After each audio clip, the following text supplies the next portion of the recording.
C'est cette route qu'emprunte le gouverneur de la région du centre qui mène à la sous-préfecture de Yaoundé 7. Lorsqu'il pleut des cordes, comme c'est le cas en ce moment dans la capitale, il est impossible pour le sous-préfet et ses administrés d'aller d'un bout à l'autre. Quand il pleut, le sous-préfet travaille à la maison.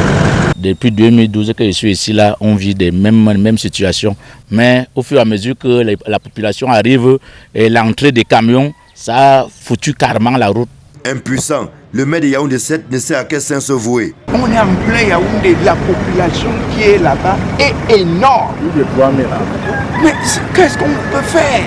150 millions ont été débloqués par le fonds routier pour l'aménagement de ce tronçon d'environ 3 km. La construction de ce dallo a consommé 50 millions de francs CFA. Les 100 millions restants sont insuffisants pour rendre praticable cette route, dont le coût des travaux selon Augustin Tamba est de plus de 2,5 milliards de francs CFA. Il faut donc plus de ressources pour construire cette route, qui a également le malheur de traverser une zone inondable. Il faut d'abord chercher de grainer un peu de l'eau là, la Mofola. Si on graine un peu la Mofola, l'eau là commence, ça ne sort plus en route, ça commence à prendre un côté là-bas.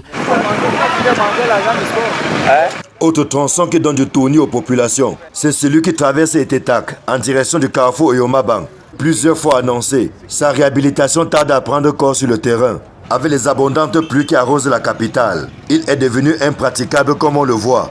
On se croirait sur le lit d'un cours d'eau. Que non. Et ceux qui s'y hasardent courent le risque de s'offrir un bain inattendu. Heureusement que s'agissant de la lutte contre l'insalubrité, la commune d'arrondissement de Yaoundé 7 marque quelques points.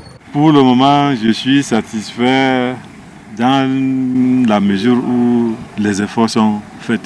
On n'est plus dans la situation avant.